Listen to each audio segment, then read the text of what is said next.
نحمده ونصلي على رسوله الكريم أما بعد فأعوذ بالله من الشيطان الرجيم بسم الله الرحمن الرحيم واعلموا أن فيكم رسول الله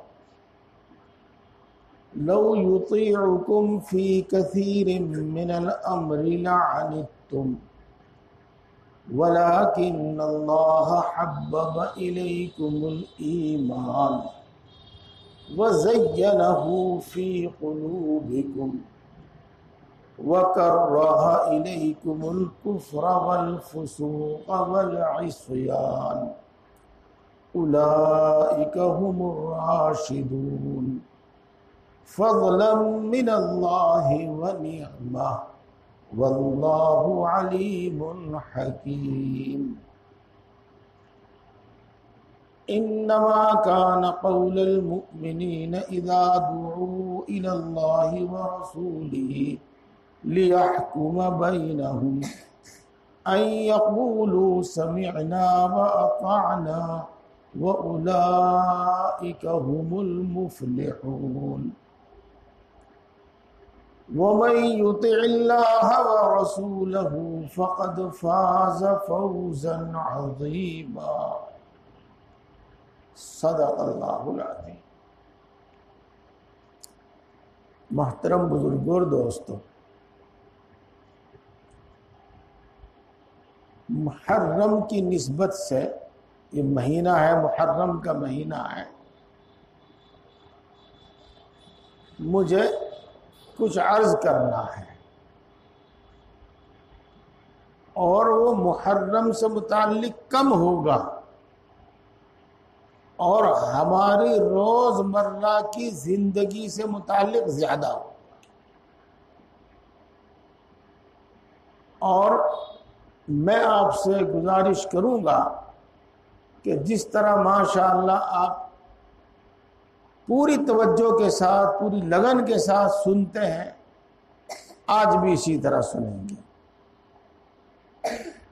اور آج میں یہ گزارش اس لیے کر رہا ہوں کہ بعض مرتبہ تو مضمون ہوتا ہے تر بتر، اس کے بیان کرنے میں بھی مزہ آتا ہے اور سننے میں بھی مزہ آتا ہے، فائدہ چاہے کم ہو یا زیادہ۔ اور بعض مرتبہ ہوتا ہے مضمون خشک، اس کے سننے میں، بیان کرنے میں تو مزہ نہیں ہوتا، لیکن فائدہ بہت ہوتا ہے اس کا۔ تو فائدے کی بات ہے، اس کو اپنا دستور بنانے کی بات ہے، اس کو اپنی زندگی میں لانے کی ضرورت ہے، اس لیے دھیان اور توجہ سے سنیں۔ مجھے یہ بیان کرتے ہوئے، کہتے ہوئے کچھ اچھا نہیں لگتا، ہم مسلمان ایسے ہو گئے، ہم مسلمان ایسے ہو گئے، نام کے مسلمان رہ گئے، وغیرہ وغیرہ، اس طرح کی باتیں کہتے ہوئے مجھے کچھ اچھا نہیں لگتا، بلکہ اچھا یہ لگتا ہے کہ اللہ کے رسول نے جو فرمایا ہے وہ کہہ دیا جائے، اور ہم کیسے ہیں ہم خود جانتے ہیں، لیکن وہ بتا دیا جائے ہمیں کیسا ہونا چاہیے۔ ہم کیسے ہیں ہم خود جانتے ہیں، ہمیں کیسا ہونا چاہیے وہ بتا دیا جائے۔ تو بات میں یہاں سے شروع کرتا ہوں کہ بعض لوگوں کے دماغ میں بات ہے کہ شریعت پر عمل کرنے سے آدمی تنگی میں، دشواری میں مبتلا ہو جاتا ہے۔ یہ تو یوں سمجھ لو آپ کہ یہ بات بالکل الٹی ہے۔ بات یہ ہے کہ شریعت کو، شریعت کے حکم کو چھوڑنے سے آدمی تنگی میں مبتلا ہو جاتا ہے۔ شریعت پر عمل کرنے سے آدمی تنگی اور دشواری میں نہیں پڑتا۔ دیکھو بات، ہاں ہے تو آپ کا گاؤں یہ قصبہ، لیکن گاؤں صحیح ہے، ہاں تو گاؤں والی زبان میں کہہ دوں بھائی ہٹ کے کہوں یہ بات سمجھ میں آ گئی،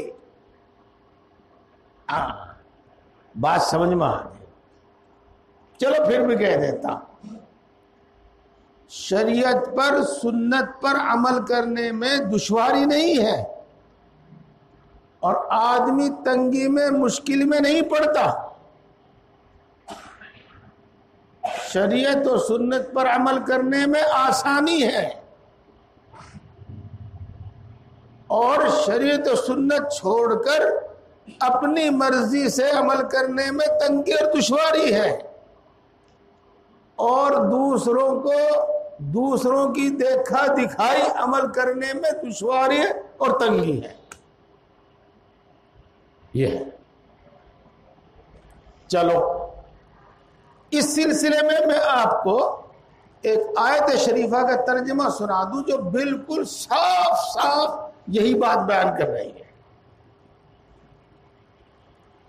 وَاعْلَمُوا أَنَّ فِيكُمْ رَسُولَ اللَّهِ 26واں پارہ ہے، اور یہ 26ویں پارے اور سورہ حجرات کی آیت شریفہ ہے، اور اللہ تبارک و تعالیٰ یہ ارشاد فرما رہے ہیں، اے مسلمانوں یاد رکھو تمہارے درمیان اللہ کے رسول موجود ہیں۔ جس زمانے میں قرآن پاک نازل ہو رہا تھا اور جس زمانے میں یہ آیت شریفہ نازل ہوئی، اس زمانے میں رسول اللہ صلی اللہ علیہ وسلم حیات تھے، صحابہ کے درمیان موجود تھے، اس لیے اللہ تبارک و تعالیٰ نے یہ فرمایا کہ تمہارے درمیان اللہ کے رسول صلی اللہ علیہ وسلم موجود ہے۔ اب دیکھو آج ہمارے درمیان اللہ کے رسول صلی اللہ علیہ وسلم موجود نہیں ہے، لیکن میرے دوستو آپ صلی اللہ علیہ وسلم پر جو قرآن پاک اترا تھا وہ جوں کا تو موجود ہے۔ دیکھو لفظ بولا میں نے بالکل دیہاتی، کیا جوں کا تو موجود ہے، اس میں کوئی فرق نہیں آیا، جوں کا تو موجود۔ اور اس زمانے میں رسول اللہ صلی اللہ علیہ وسلم اپنی زبان مبارک سے جو کچھ ارشاد فرمایا کرتے تھے، جس کو ہم اور آپ حدیث پاک کہتے ہیں، وہ حدیث پاک بھی محفوظ ہے اور ہمارے درمیان موجود ہے۔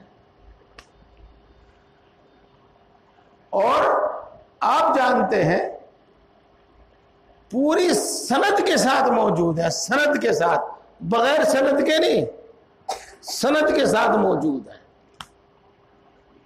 اور میں اس کی تفصیل کروں گا تو بات لمبی ہو جائے گی، اس لیے آپ جانتے ہی ہیں میں تفصیل نہیں کرتا اس کی، کہ سند کے ساتھ موجود ہے اللہ کے رسول صلی اللہ علیہ وسلم کی حدیث ہے، تو گویا کہ آج بھی ہمارے درمیان اللہ کے رسول موجود ہے۔ تو چلو اے مسلمانوں تمہارے درمیان اللہ کے رسول موجود ہے، اگر وہ زیادہ تر تمہاری بات مان لیا کریں تو تم لوگ مشقت اور دشواری میں پڑ جاؤ گے۔ بہت سارے معاملات میں رسول اللہ صلی اللہ علیہ وسلم صحابہ کرام رضوان اللہ تعالی علیہ مجمعین سے مشورہ کیا کرتے تھے، اور یہ مشورہ اللہ کے حکم سے کیا کرتے تھے۔ یہ اللہ رب العزت ایک جگہ ارشاد فرماتے ہیں وَأَمْرُهُمْ شُورَى بَيْنَهُمْ، ان کے انتظامی معاملات، انتظامی کہا میں نے، ہاں ایک ایک بات کو کھول کے بیان کرنا بس بہت لمبا ہو جاتا ہے، آپس کے مشورے سے طے ہوتے ہیں۔ تو رسول اللہ صلی اللہ علیہ وسلم اور صحابہ کرام رضوان اللہ تعالی علیہ مجمعین کا طریقہ تھا، عادت شریفہ تھی کہ بہت سے معاملے آپس کے مشورے سے طے ہوتے تھے.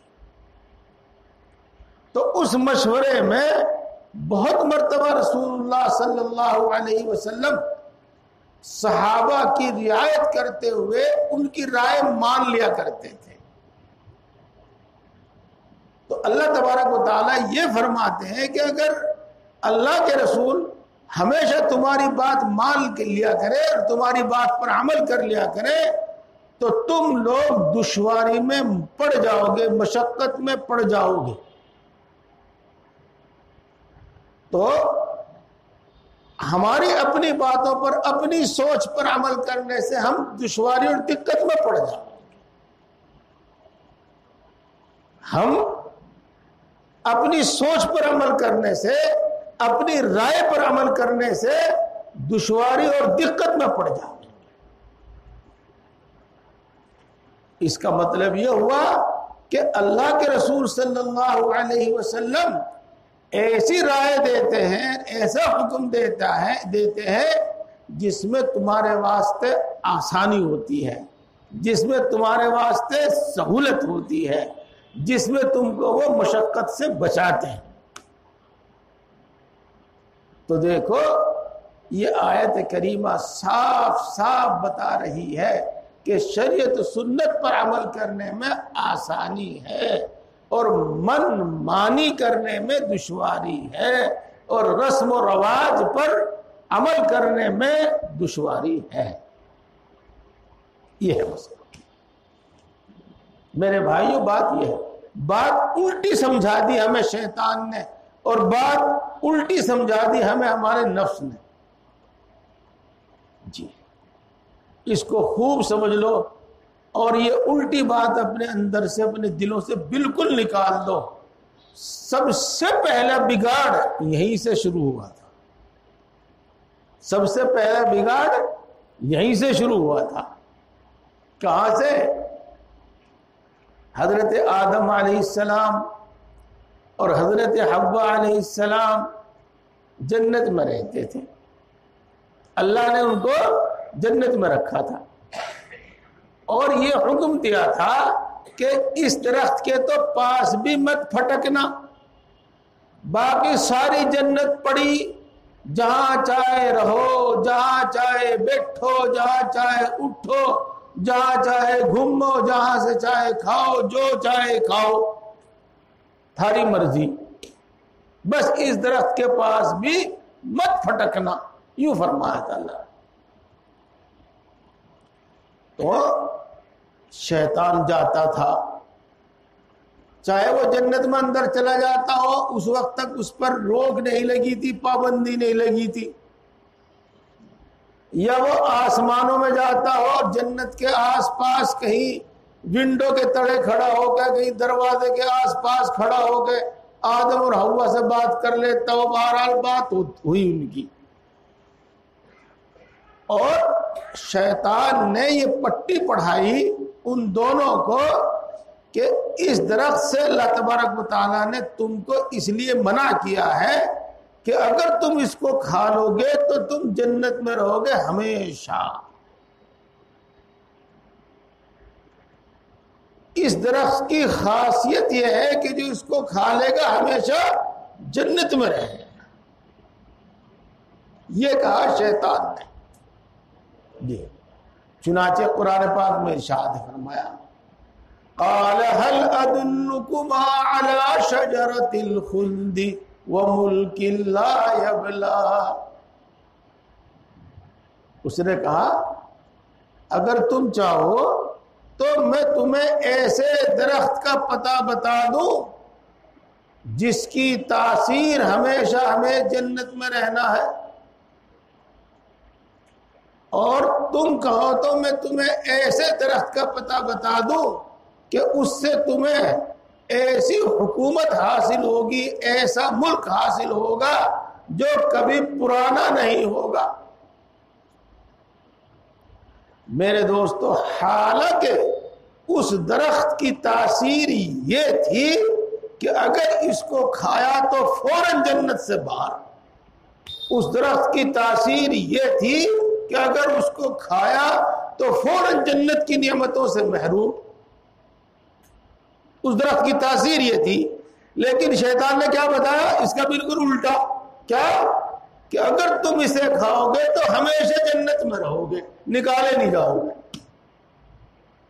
بس میں یہی بات بتانا چاہ رہا تھا. اتنا تو آپ نے بھی پڑھا ہوگا، اتنا بھی آپ نے سنا ہوگا کہ جو ہی آدم علیہ السلام نے اور حوا علیہ السلام نے اس درخت میں سے کھایا، پتا کھایا یا پھل کھایا، جو بھی کچھ کھایا، فوراً جنت کی نعمتوں سے محروم، فوراً جنت کے کپڑے ان سے اتار لیے گئے. اور درخت کے پتے توڑ کر وہ اپنی شرمگاہ ڈھکنا چاہتے تھے تو درختوں نے بھی اپنی شاخیں اوپر کو کر لی. کسی ایک درخت نے نیچے جھکا لیا تو اس نے پتے توڑ کے اپنی شرمگاہ انہوں نے ڈھکی. اور اس کے بعد آدم اور حوا علیہ السلام دونوں کو جنت سے نکال دیا گیا. تو میرے بھائی بات وہی پھر کہوں کہ اس درخت کی تاثیر تھی جنت کا چھن جانا، اور اس درخت کی تاثیر تھی جنت کی نعمتوں کا چھن جانا. اور شیطان نے بتائی کہ اس درخت کے کھانے سے جنت میں رہو گے ہمیشہ اور جنت کی نعمتوں میں رہو گے ہمیشہ. شریعت اور سنت ہماری آسانی کے واسطے، ہماری سہولت کے واسطے. اب ہمارے نفس نے بتا دیا کہ نہیں اس میں دشواری ہے، دقت ہے، اور شیطان نے پٹی پڑھا دی کہ اس میں دشواری ہے.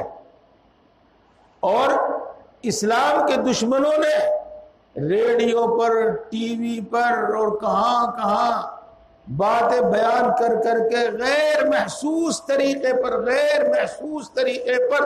بیان کر کر کے ہمارے دلوں میں پٹی پڑھا، ہمارے دلوں میں بھر دیا کہ اسلام پر عمل کرنے میں قید ہے اور اسلام پر عمل کرنے میں دقت و دشواری ہے. اس طرح بیان کرتے ہیں وہ جس سے مسلمانوں کی توہین ٹپکتی. یہ مثال کے طور پر ایک بات بتاؤں، میں آپ کے سامنے دو قصے بیان کروں، ویسے بیان نہیں کرنے کا، میں دو قصے بیان کروں. ایک اس عورت کا قصہ بیان کروں جو سروس کرتی ہے، آج کے الفاظ میں خود کفیل ہے، خود کفیل، اور ساری بات ایسی بیان کروں کہ بڑی موج مستی میں ہے. پھر دوسرا قصہ بیان کرو اس عورت کا جو پردے میں رہتی ہے، گھر میں رہتی ہے، اور وہ سارا قصہ ایسا بیان کرو کہ یوں پریشان ہے، یوں پریشان ہے، یوں پریشان ہے. اس کا شوہر اس کو یوں پریشان کرتا ہے، جب اپنے گھر جاتی ہے تو اس کی بھابی اس کو یوں پریشان کرتی ہے. اور میں کچھ نہ کہوں، بس دو قصے آپ کو سنا دوں. ایک اس عورت کا جو سروس پہ ہے، جاب پہ ہے، اس کی موج مستی کے قصے سنا دوں. اور ایک وہ عورت جو اپنے گھر پر رہتی ہے، پردے سے رہتی ہے، اس کی مصیبتوں کے، دقتوں کے، دشواریوں کے قصے سنا دوں، اور کچھ نہ کہوں. تو دیکھو تمہارے سننے والوں کے دل میں کیا جا رہے گا ہے. بھائی جاب پہ ہونی چاہیے ہماری بچی بھی، تاکہ کوئی دقت دشواری اسے پیش نہ آئے. اور ہاں بھائی دیکھو پردے میں تو بس پردہ ہی ہے، وہ پردہ تو بس قید ہی ہے. ہم اپنا آپ کہیں گے، بیان کرنے والا نہیں کہنے کا یہ ہے. وہ تو بس دو قصے سنا کے تمہیں اور چپ. یہ تو بھائی اس طریقے سے یہ باتیں ہمارے دلوں میں بھر دی گئی. جب یہ بات چل رہی تو تھوڑی سی اور کھول دوں اسے. اچھا، میں آپ کے سامنے نہ کوئی دلیل دیتا، نہ کوئی قصہ سناتا، نہ کوئی حدیث سناتا، نہ کوئی آیت سناتا. بس میں آپ سے اتنی بات کہوں کہ آپ کو اللہ سے ایسی امید ہے کیا بتاؤ بھائی، اللہ تمہیں دشواری میں دقت میں مبتلا کر دے، اللہ سے ایسی امید ہے کیا؟ اللہ کے رسول سے ایسی امید ہے کہ وہ تمہیں دشواری اور دقت میں مبتلا کر دے؟ پھر ایسا کیسے ہو سکتا ہے کہ دین پر چلنے میں دقت اور دشواری؟ یہ اس لیے میرے بھائی بات وہی ہے کہ یہ دوسروں نے، شیطان نے، نفس نے، اسلام کے دشمنوں نے ہمارے دل میں کچھ اس طرح کی باتیں بٹھا دی۔ بس اب بات بالکل صاف ہو گئی ہے۔ اللہ ارشاد فرماتے ہیں کہ اگر اللہ کے رسول تمہاری بات مان لیا کریں زیادہ تر اور اس پر عمل ہو تو تم دشواری اور دقت میں مبتلا ہو جاؤ۔ لیکن اللہ تبارک و تعالیٰ نے تمہارے دلوں میں ایمان کو محبوب بنا دیا، اور ایمان کے محبوب ہونے کا تقاضا یہ ہے، اس کا اثر یہ ہے کہ ایمانی حکم اور ایمانی بات، اللہ اور اس کے رسول کی بات تم کو پسند ہے۔ اور مومن کی یہ شان ہونی چاہیے کہ اللہ کے رسول کا حکم اور ایمان کا حکم، اسلام کا حکم ان کو پسند ہونا چاہیے۔ وَلَكِنَّهُ حَبَّبَ إِلَيْكُمُ الْإِيمَانَ وَزَيَّنَهُ فِي قُلُوبِكُمْ، اور اللہ نے اس کو تمہارے دلوں میں آراستہ کر دیا، تمہارے دل ایسے بنا دیے کہ تمہیں اللہ کا وہ حکم اور ایمان تمہیں اچھا لگتا ہے۔ ایمان اور ایمانی احکام اور ایمانی تقاضے تمہیں محبوب ہیں، اور ایمان اور ایمانی تقاضے تمہیں اچھے لگتے ہیں، اللہ نے تمہارا دل ایسا بنا دیا۔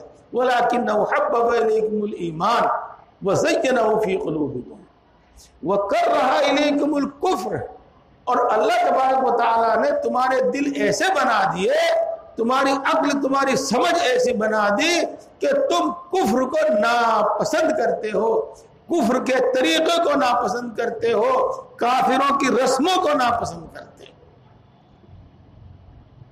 وَلَكِنَّهُ وَكَرَّهَ إِلَيْكُمُ الْكُفْرَ وَالْعِصْيَانَ، اور اللہ نے تمہارے دل ایسے بنا دیے کہ تم اللہ کی نافرمانی کو ناپسند کرتے ہو۔ وَكَرَّهَ إِلَيْكُمُ الْكُفْرَ وَالْفُسُوقَ وَالْعِصْيَانَ، فسق کے معنی بھی وہی، عصیان کے معنی بھی وہی سمجھ لو کہ تم ناپسند کرتے ہو۔ آگے چلنے سے پہلے میں یوں کہوں کہ ایمان کا تقاضا یہ ہے اور مومن کی صفت یہ ہے کہ وہ ایمان اور اسلامی احکام کو پسند کرے اور دل سے پسند کرے، اور ایمان کا تقاضا یہ ہے کہ مومن اسلام کو اور اسلامی احکام کو اچھا سمجھے، پسند کرے، اچھا سمجھے۔ اور ایمان کا تقاضا یہ ہے کہ مومن کفر اور کفر کے طریقوں کو اور کافروں کی رسموں کو ناپسند کرے۔ اور ایمان کا تقاضا یہ ہے اور مومن کی صفت یہ ہونی چاہیے کہ وہ اللہ کی نافرمانی کو ناپسند کرے۔ یہ اب دیکھو میرے بھائیوں، بات ہاں چلو اللہ کا احسان ہے، ایک ہے ادنا ایمان، کم سے کم درجے کا ایمان، پھر یہ ایمان بڑھتا رہتا ہے اور اعلیٰ درجے کا ایمان کامل ایمان بن جاتا ہے۔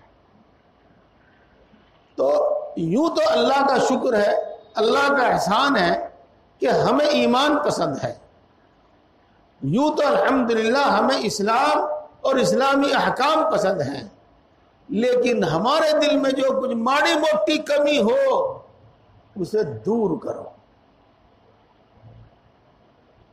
اگر ایمان اور ایمانی تقاضے ہمیں پسند نہیں، اسلامی احکام ہمیں پسند نہیں، شریعت کی بات پسند نہیں اور سنت کی بات ہمیں پسند نہیں، تو سمجھ لو ہمارے دل میں بھی کھوٹ ہے، ہمارے ایمان کے کامل ہونے میں بھی کمی ہے، اس کمی کو دور کرنے کی فکر کرو، اس کمی کو دور کرنے کی فکر کرو۔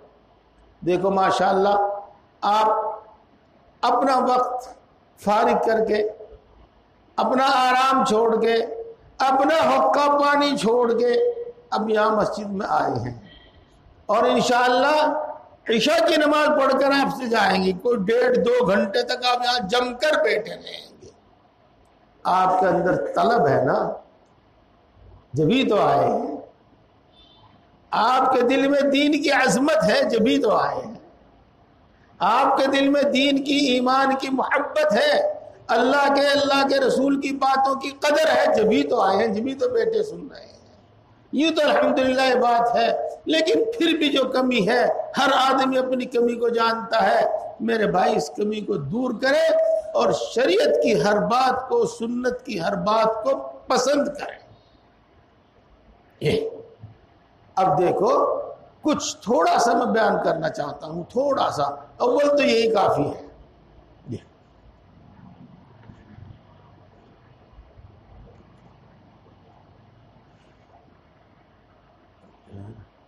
یا ایھا الذین آمنوا اطیعوا اللہ ورسولہ اذا دعاکم لما یحییکم، اسی طرح ہے۔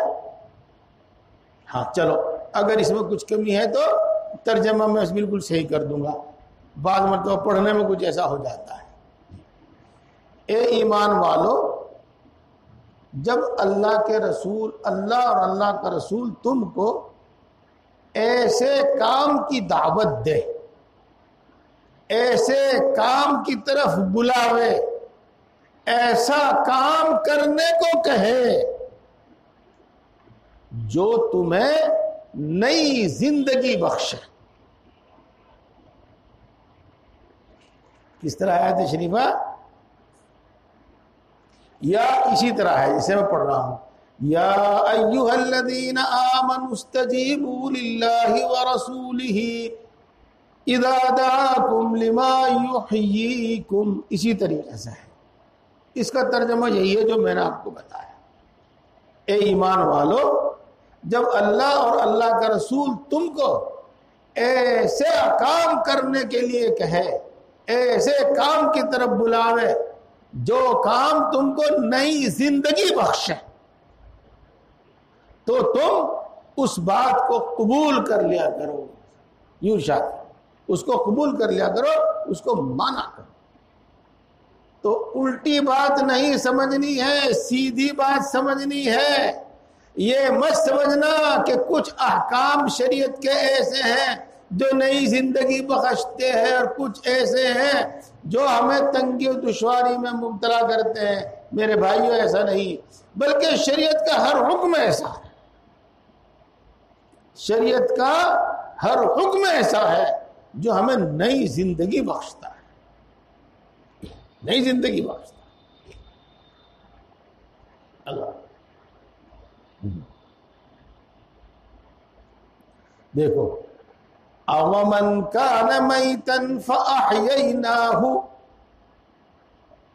کیا وہ شخص جو مردہ تھا پھر ہم نے اس کو زندہ کر دیا، وجعلنا له نورا یمشی بہ فی الناس، اور ہم نے اس کو ایک ایسا نور اور ایک ایسی روشنی عطا کی جس روشنی کو لے کر وہ لوگوں کے درمیان چلتا پھرتا ہے۔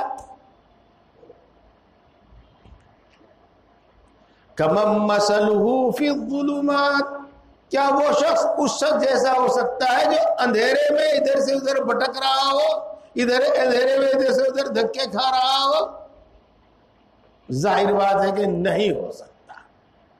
تو دیکھو دوستو، یہ مثال ہے مومن کی اور کافر کی۔ جب اللہ تبارک و تعالیٰ نے کسی کو ایمان کی دولت عطا فرمائی، ایمان کی توفیق عطا فرمائی، تو گویا کہ اس کو نئی زندگی عطا فرمائی۔ او من کان میتن، جو شخص مردہ تھا، اس میں ایمان نہیں تھا، کفر تھا، شرک تھا، فاحییناہ، پھر ہم نے اس کو زندہ کر دیا، ہم نے اس کو ایمان کی دولت سے نواز دیا۔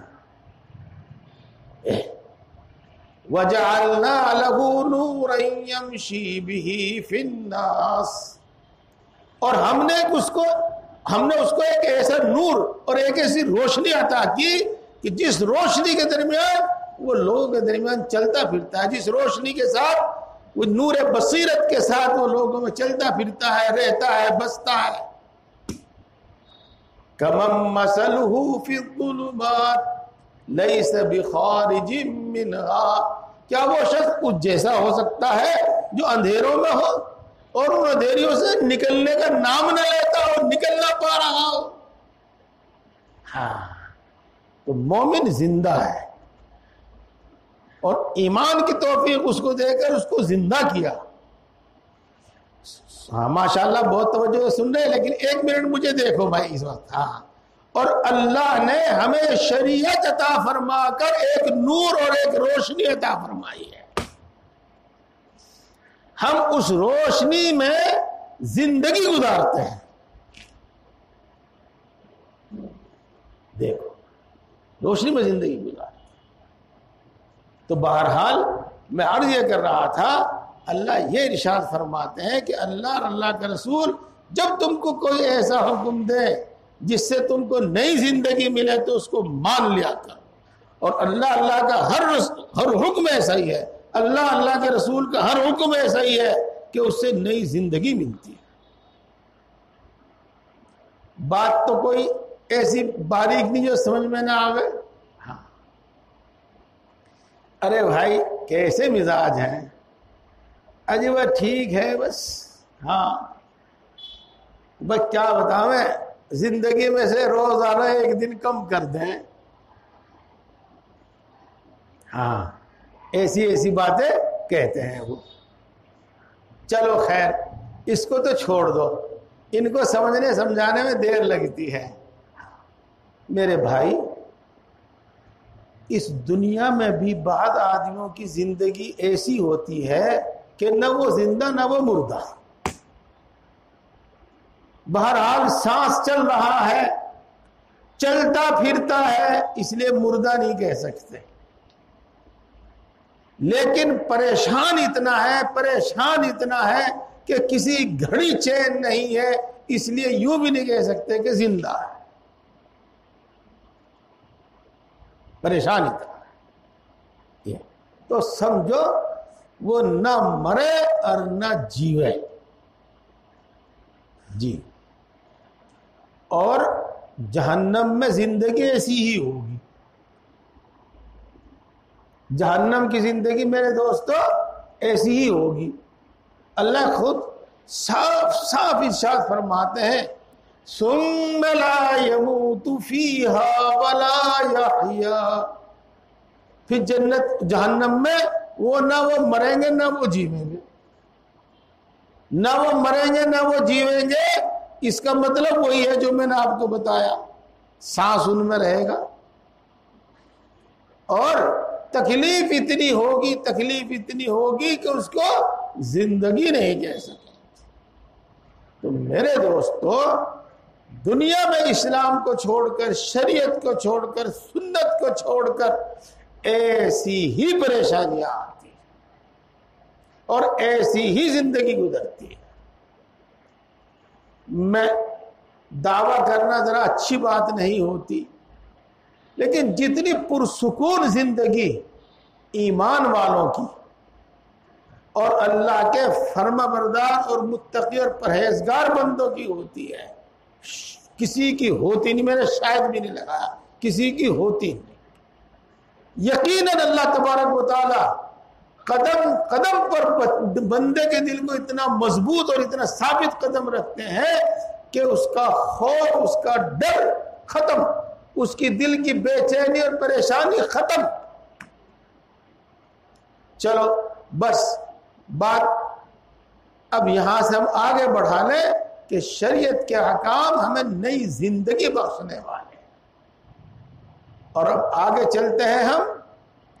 مومنین کا طریقہ یہ ہے اور ایمانی صفت یہ ہے اور مومن کا حال یہ ہونا چاہیے۔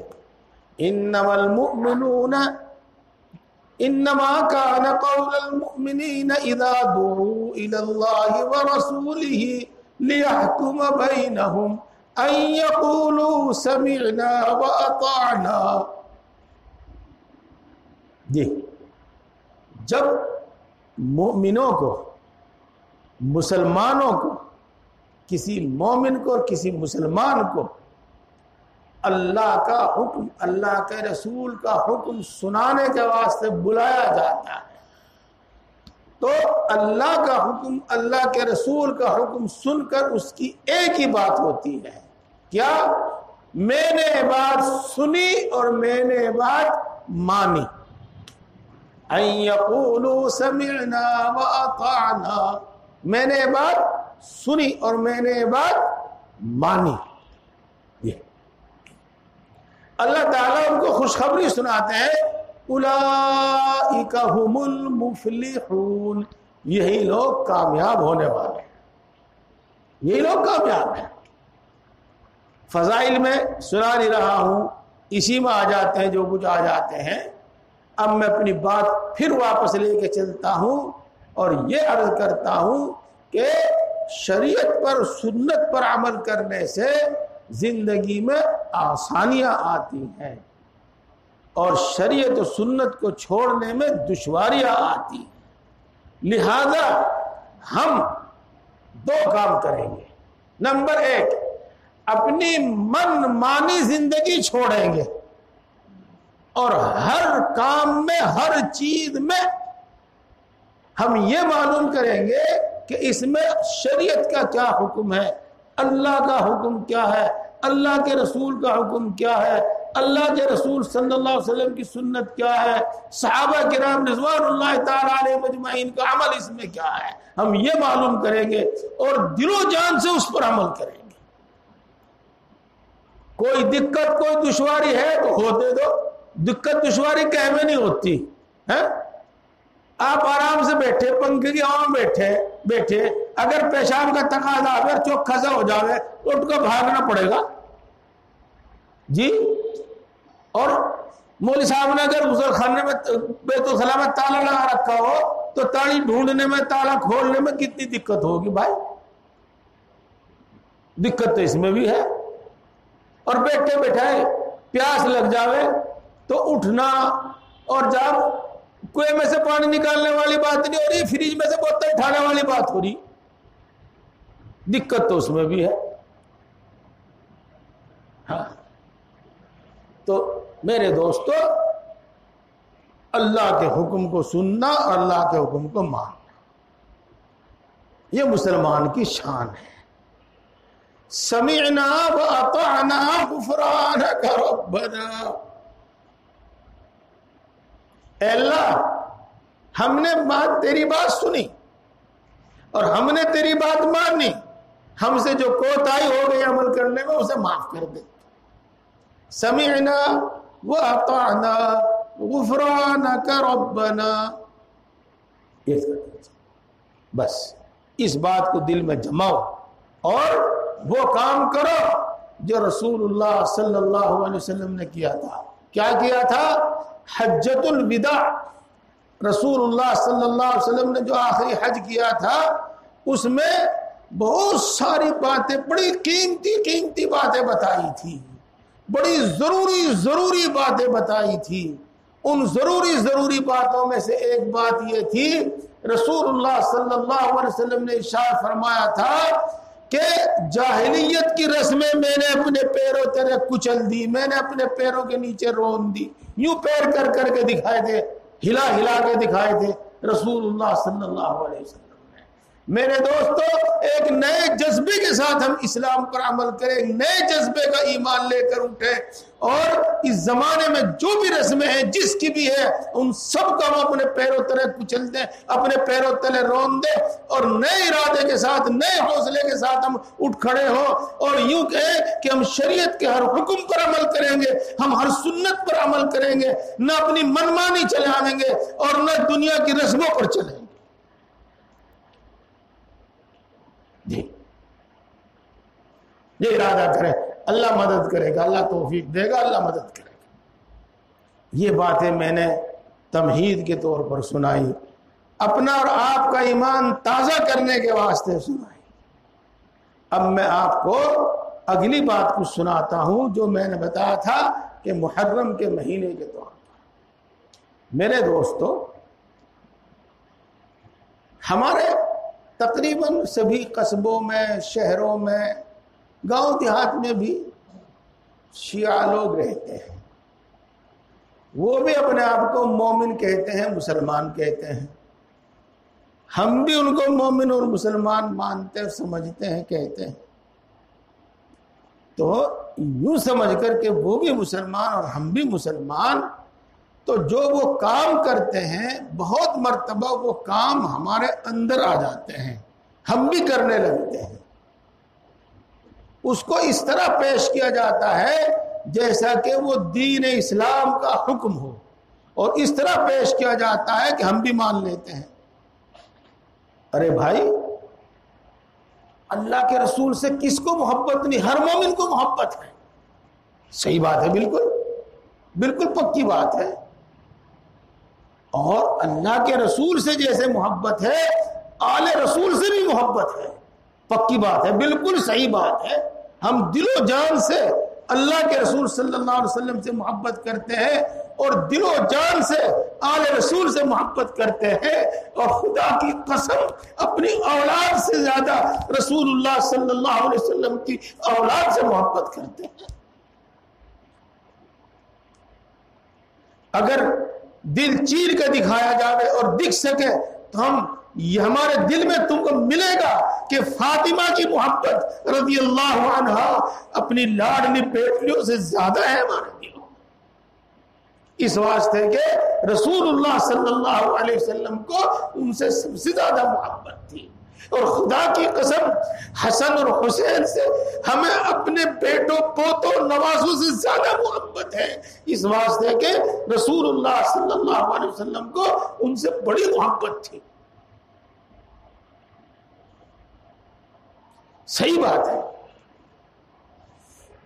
لیکن ہم اللہ کے رسول کی محبت میں اللہ کے رسول کی نافرمانی نہیں کر سکتے۔ سن لو اس بات کو، کیا کہا میں نے؟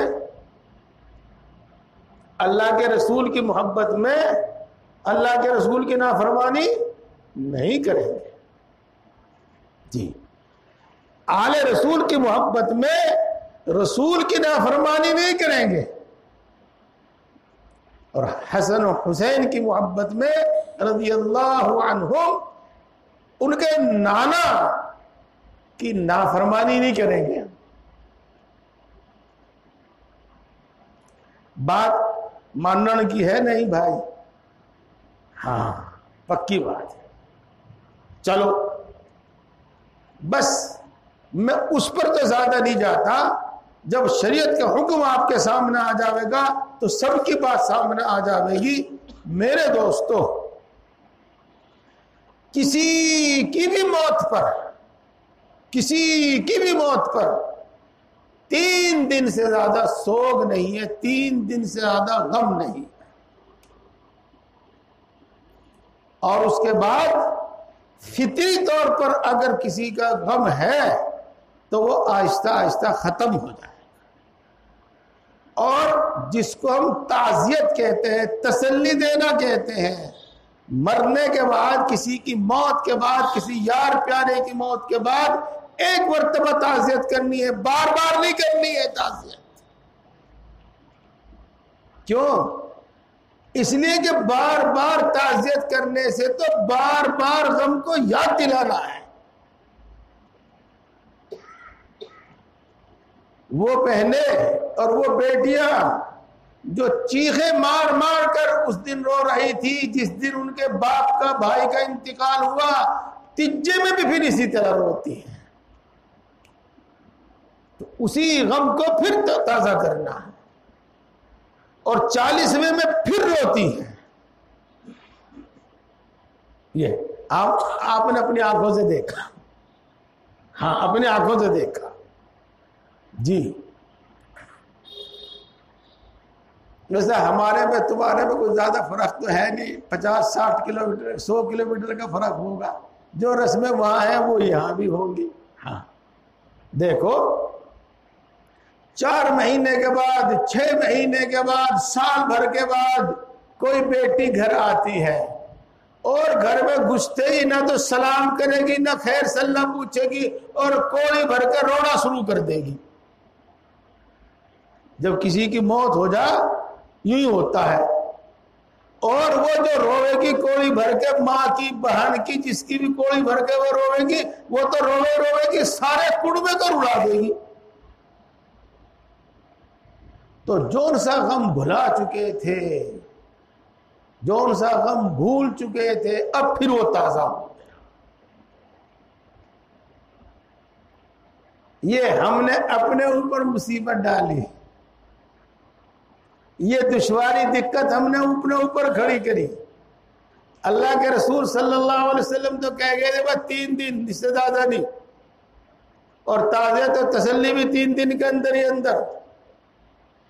اور ہاں کوئی سفر میں ہے، کوئی دور دراز گیا ہوا ہے اور واقعی ایسی شخصیت ہے کہ اس کی بات سے اس کو تسلی ملے گی، اس کا غم دور ہوگا، تو الگ بات ہے۔ اور پھر نہ 10واں نہ 20واں نہ 40واں نہ برسی، کچھ نہیں، کچھ نہیں۔ دیکھو کتنی اچھی تعلیم ہے۔ اب میں آپ کو بات سمجھ گئے، میں نے کہے بھی تھی لیکن میں پھر دوبارہ کہتا ہوں، کیا بار بار یاد کر کے غم کر کے رونا کوئی اچھی بات ہے؟ اپنے دل کو بار بار دکھی کرنا کوئی بڑھیا بات ہے؟ اسی سے تو منع کیا اللہ نے، اللہ کے رسول نے۔ اب دیکھ لو، اب دیکھ لو یہ تو میں عرض یہ کر رہا ہوں کہ اس میں بھی ہم شریعت پر عمل کریں، سنت پر عمل کریں، اور بس زیادہ سے زیادہ 3 دن، اس کے بعد نہیں، سوگ اس کے بعد نہیں، نہ 40واں نہ کوئی سا نہ برسی، کچھ نہیں۔ اب 1400 سال تک ہم اس کو لیے بیٹھے رہے، آپ خود ہی سمجھ گئے ہوں گے کہ یہ غلط بات ہے۔ ایک تو یہ ہے کہ آدمی کے اندر فطری طور پر غم ہے، چلو اس میں تو آدمی مجبور ہے۔ ایک یہ ہے کہ ایسے قصے سنے کہ غم نہ بھی ہو تو غم آ جاوے، رو نہ بھی رہا ہو تو رونا آ جاوے۔ یہ کون سی بات ہے؟ سوچو، غم ہے نہیں، کوئی ماتم نہیں ہے، لیکن ماتم کر کے دکھاتے ہیں، یہ کون سی بات ہے؟ یہ تو ان باتوں کو سمجھو۔ اور میں پھر اپنی یہ بات کہہ کر اس کو ختم کر کے دوسری طرف جا رہا ہوں، اور اس سے پہلے ایک بات بتا دوں،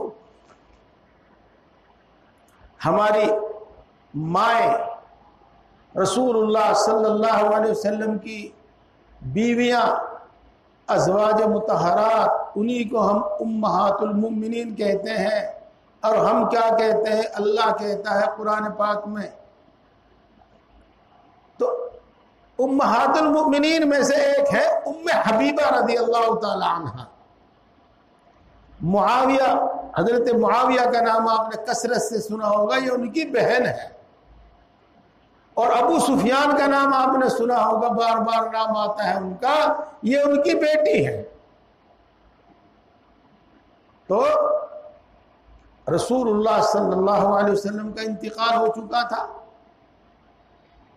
اس کے بعد کسی زمانے میں ابو سفیان کا انتقال ہوا،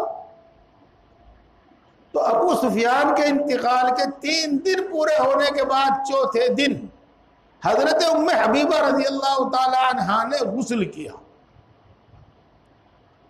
اور اچھے کپڑے پہنے۔ یہ میری ماں بہنیں خوب سن رہی ہوں گی، توجہ سے سن رہی ہوں گی، اور جیسے ماشاءاللہ وہ چل کر یہاں آئی، سننے کے واسطے آئی، عمل کی نیت سے یہاں تشریف لائی، اور عمل کی نیت سے وہ توجہ سے سن رہی ہیں، تو انشاءاللہ اس پر عمل بھی کریں گے۔ اور اگر سارے کنبے میں کوئی بھی عمل نہ کرے تو جو یہاں بیٹھی سننے والی ہے اکیلی وہ عمل کرے گی انشاءاللہ، اور سب کے لیے نمونہ بنے گی. ایسا نہیں کہ سب کے ساتھ وہ بھی پھر ان جیسی ہو جائے. ہاں تو انہوں نے غسل کیا، اچھے کپڑے پہنے اور خوشبو لگائی یہ، اور پھر فرمایا جو ان کے پاس تھی مسلمان عورتیں، صحابی عورتیں تھی یا ان کی جو بھی تھی عورتیں پاس تھی، فرمایا کہ آج مجھے نہانے کی کوئی ضرورت نہیں تھی، اور آج مجھے اچھے کپڑے دھلے ہوئے کپڑے پہننے کی کوئی ضرورت نہیں تھی، اور آج مجھے خوشبو لگانے کی کوئی ضرورت نہیں تھی، لیکن میں نہائی، اچھے کپڑے پہنے، خوشبو لگائی، یہ دکھانے کے واسطے، تمہیں یہ بتانے کے واسطے کہ میں اللہ کے رسول کے حکم پر عمل کر رہی ہوں اور اپنے باپ کا سوگ 3 دن سے زیادہ نہیں کر رہی.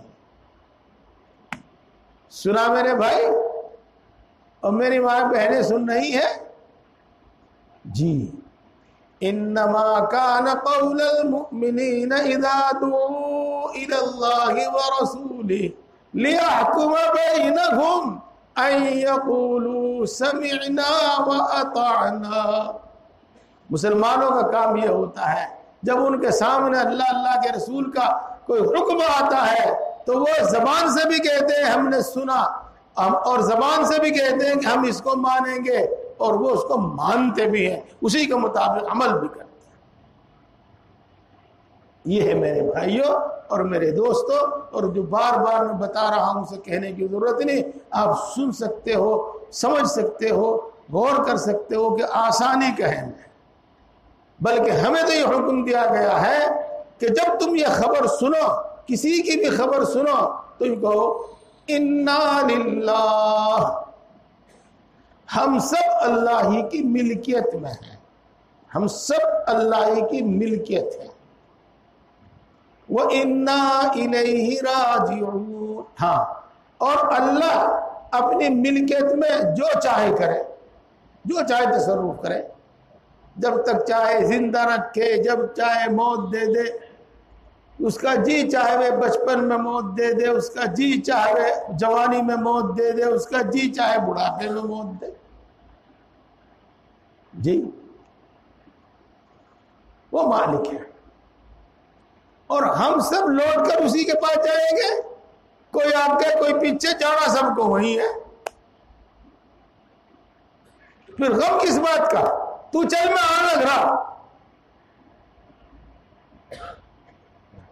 بھائی بات یہ ہے اور سچی بات ہے، ویسی نہیں. ہاں تو چل میں آنے لگ رہا. انا للہ و انا الیہ راجعون کا یہی مطلب ہے. دیکھو جب ہم قبرستان جاتے ہیں تو ہمیں کیا حکم ہے؟ السلام علیکم یا اہل القبور یغفر اللہ لنا ولکم انتم سلفنا ونحن بالاسر. یہی ہے نا؟ یاد ہے؟ نہیں یاد نہیں ہے. کیوں نہیں ہے بھائی یاد؟ ایسی بات نہیں ہونی چاہیے. میرے بھائیوں یہ باتیں یاد کرو. آپ میں سے سب زیادہ تر جتنے بھی بیٹھے ہیں اس قابل ہیں جو یاد کر سکتے ہیں. ہاں یاد کر سکتے ہیں، ان کو یاد کرو، بلکہ ترجمے کے ساتھ یاد کرو. بات تو جب ہی ہے. السلام علیکم یا اہل القبور، اے قبر والو السلام علیکم. اللہ ہماری بھی مغفرت کرے اور اللہ تمہاری بھی مغفرت کرے. یغفر اللہ لنا ولکم، اللہ تمہیں بھی بخش دے اور اللہ ہمیں بھی بخش دے. سلام کیا، پھر ان کے لیے دعا کی، اپنے لیے بھی دعا کی، اور پھر کیا کہا؟ اپنے لیے بھی عبرت. ہاں تم آگے آگے، ہم تارے پیچھے پیچھے. انتم سلفنا ونحن بالعصر کا مولوی لوگ کچھ بھی ترجمہ کریں، لیکن میں نے اس زبان میں ترجمہ کیا جس سے میرے مخاطب سب سمجھ لیں. بالکل ٹھیک ترجمہ ہے کہ تم آگے آگے ہم تھارے پیچھے پیچھے. انتم سلفنا ونحن بالاسر کا یہی ترجمہ. تو میرے بھائی مومن کا تو یہ ہے، مومن کا تو یہ ہے. اور مومن کی سوچ سنیے میرے دوستو، مومن کی سوچ کا اثر یہ ہے کہ غم آدھا نہیں آدھے سے بھی زیادہ کم ہو جاتا ہے، آدھا نہیں آدھے سے بھی زیادہ ختم ہو جاتا ہے. جی سوچیں، تجربہ کریں. جی بعض مرتبہ آدمی بڑے غم میں مبتلا ہو جاتا ہے، بڑے غم میں، اور کوئی ایک بات بتا دیتا ہے، بس اس سے ایسی تسلی ہوتی ہے کہ دل کو سکون ہو جاتا ہے، دل ٹھنڈا ہو جاتا ہے. یہ باتیں وہی ہیں، یہ باتیں وہی ہیں. بہرحال ہمیں تو یہ تعلیم دی گئی ہے، ہمیں یہ تعلیم نہیں دی گئی ہے کہ ہم بار بار اس غم کو زندہ کریں. جی دیکھو مسئلہ بھی معلوم ہوگا اور بات بھی معلوم ہوگی. رسول اللہ صلی اللہ علیہ وسلم نے ارشاد فرمایا کہ اپنے گھروں کو قبرستان مت بناؤ، یعنی مردے اپنے گھروں میں مت دفن کرو. اور جو کچھ اس میں مصلحتیں ہیں اور جو کچھ فائدے ہیں وہ تو اپنی جگہ، دو باتوں میں سے ایک ضرور ہوگی. ہاں کیا گھر میں اگر قبر بنا لی تو اس کا یہ اثر ہوگا کہ ہر ٹائم ابا جی کی یاد آوے گی، ہر ٹائم غم میں مبتلا رہے گا، اتنے مرنے کا نہیں، اتنے وہ غم جانے کا نہیں. یہ تو یہ اثر ہوگا اس کا. اور اس کا یہ اثر ہوگا کہ موت کا اور قبر کا ڈر بالکل ختم ہو جائے گا، اسی پہ بھاگے گا، اسی پہ کودے گا، اسی پہ بیٹھے گا، اسی قبر پہ بیٹھے گا. یہ اثر ہوگا، دونوں میں سے ایک ہوگا. اور دونوں میں سے کوئی سا ہونا نہیں چاہیے، نہ ایسا ہونا چاہیے نہ ایسا ہونا چاہیے. ادھر قبرستان الگ بنا. یہ اس لیے میرے بھائیوں اور میری پیاری بہنوں، یہ سب باتیں میں نے سنا کر آپ کو کیا ہوتا ہے. اور اذان اچھا ٹھیک، اب میں ختم کر دوں گا اس کو انشاءاللہ. یہ بتایا کہ ہر سال کسی کا غم نہیں منانا، نہ 40واں بلکہ نہ تیجا نہ 40واں نہ برسی، کچھ نہیں منانی. یہ بات اب ہمیں ہمارا نفس دھوکہ دیتا ہے، ہمیں شیطان دھوکہ دیتا ہے، ہمیں جاہل ان پڑھ دھوکہ دیتے ہیں. ہاں پڑھے لکھوں کو جاہل ان پڑھ دھوکہ دیتے ہیں اور ہم ان کے دھوکے میں آ جاتے ہیں. اجی اس میں کیا حرج ہے؟ آج میرے باپ کی برسی ہے، اگر ہم 5 4 10 آدمیوں کو بلا لیں اور قرآن شریف پڑھوا دیں اور پھر انہیں کھانا کھلا دیں، اس میں کون سا گناہ کا کام کرا؟ یہ تو بتاؤ. قرآن شریف پڑھنا گناہ ہے یا وہ غریبوں کو کھانا کھلانا گناہ ہے؟ کون سا کام گناہ ہے؟ ہے تو ان پڑھ، لیکن بھائی دیکھو بڑی دلیل سے بات کری اس نے. تو ہاں بڑی دلیل سے بات کری اس نے. اب ہم بتاویں گے اس میں کیا گناہ ہے. اس میں گناہ یہ ہے کہ ایسا نہ اللہ نے کیا، نہ ایسا اللہ کے رسول نے کیا نہیں، ایسا صحابہ نے کیا نہیں، ایسا امت کے نیک بندوں نے کیا نہیں. اس میں گناہ یہ ہے، بس بات ختم. نہ صحابہ نے ایسا کیا، نہ صحابہ کے بعد اللہ کے نیک بندوں نے ایسا کیا. اس میں گناہ یہ ہے. اور ایسے کام کو بدعت کہیں، ایسے کام کو رسم کہیں. ایسا مت کرو. اور صحیح بات یہ ہے کہ جہاں کھانے پلانے کی بات آ جاوے اور جہاں زور زبردستی اکٹھے کر کے قرآن پڑھوانے کی بات آ جاوے، وہاں تو بس کھانا پینا ہی رہ جاوے اور نہ وہاں سے ثواب کی نیت رہتی اور نہ وہاں قرآن شریف پڑھنا رہتا. سب ختم.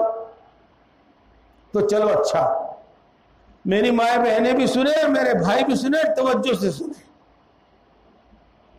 روزانہ قرآن پاک پڑھا کرو اور روزانہ قرآن شریف پڑھا کرو، وہ سورہ یاسین شریف پڑھا کرو.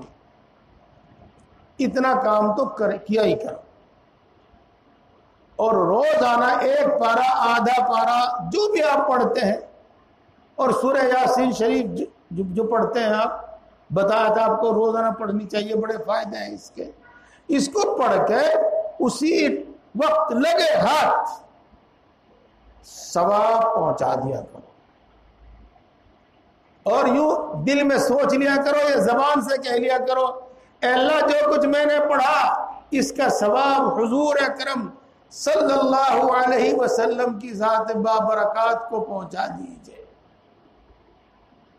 اے اللہ ان کے طفیل سے تمام انبیاء کو، تمام صدیقین کو، تمام شہداء کو، تمام صالحین کو اس کا ثواب مرحمت فرما دیجئے گا۔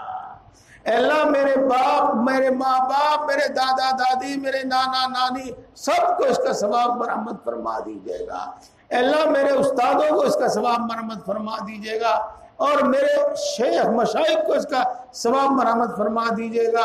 اے اللہ پوری امت مسلمہ کو اس کا ثواب مرحمت فرما دیجئے گا۔ بس روزانہ پہنچاؤ ثواب، اس کے واسطے کسی ایک دن مجمع لگانے کی ضرورت نہیں، ضرورت نہیں، ہر روز ہر روز۔ چلو اچھا یہ بات تو ہو گئی، ہاں اب میں آپ کی زبان میں ہی کہہ دوں، جب اپنی زبان میں مان لو بھائی تم تو پڑھے لکھے آدمی ہو، ہاں اجی 1 پارہ پڑھا، قرآن شریف پڑھا، اتنوں کو ثواب پہنچا دیا، ان کے بانٹے میں آئے گا کیا؟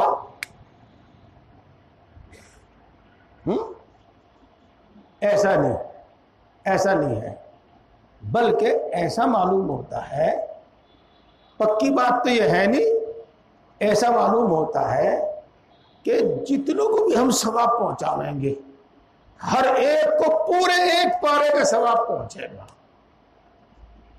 اور جتنوں کو بھی ثواب پہنچاویں گے ہر ایک کو پوری یاسین کا ثواب پہنچے گا، اور اللہ سے یہی امید رکھنی چاہیے۔ اس لیے جب ثواب پہنچانے لگے تو کوئی بخل نہیں کرنا چاہیے، پوری امت کو شریک کر لو، اور خاص طور سے ان کو جن سے ہمارا خصوصی تعلق ہے، اپنے ماں باپ، اساتذہ، مشائخ، امت کے نیک لوگ اور ہمارے نبی۔ اس میں سب کو ثواب پہنچا تو حضرت حسن کو بھی پہنچا، حضرت حسین کو بھی پہنچا، اللہ ان سے راضی ہو، سب کو بھی ثواب پہنچا۔ اور یہ نہیں کہ ہم 10 محرم سے 1 محرم سے 10 محرم تک سارا کام کر لیں، سال بھر پھر پوچھے نا کہ کون حسن اور کون حسین، یہ نہیں، ہم تو روزانہ یاد رکھتے ہیں، اور روزانہ اللہ کے رسول اور آل رسول کو ثواب پہنچاتے ہیں۔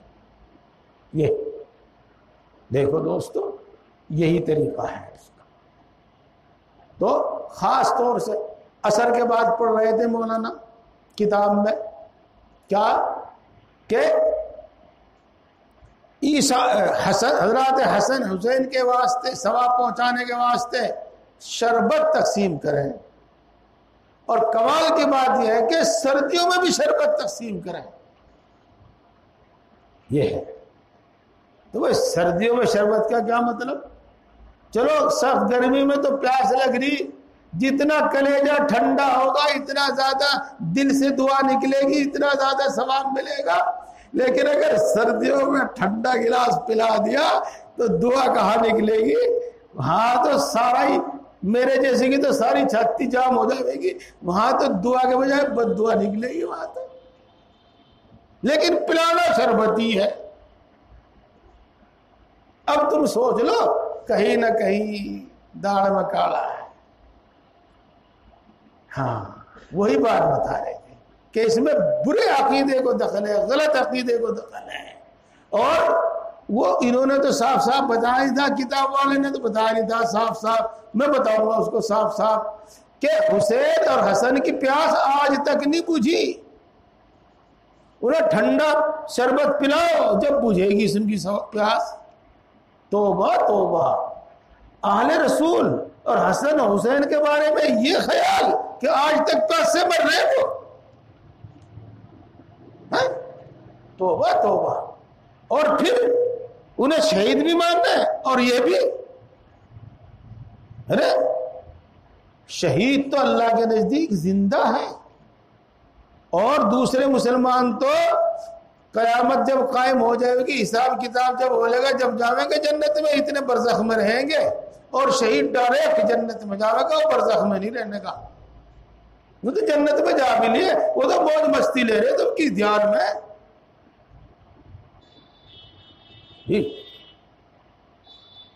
ہاں دیکھو ثواب تو اللہ کے رسول کو بھی پہنچایا جاتا ہے کہ ان کے مرتبے بلند ہوں گے، اور ایصال ثواب کے واسطے یہ کوئی ضروری نہیں کہ میری ماں کو ککڑی بڑی پسند تھی میں ککڑی دے رہا،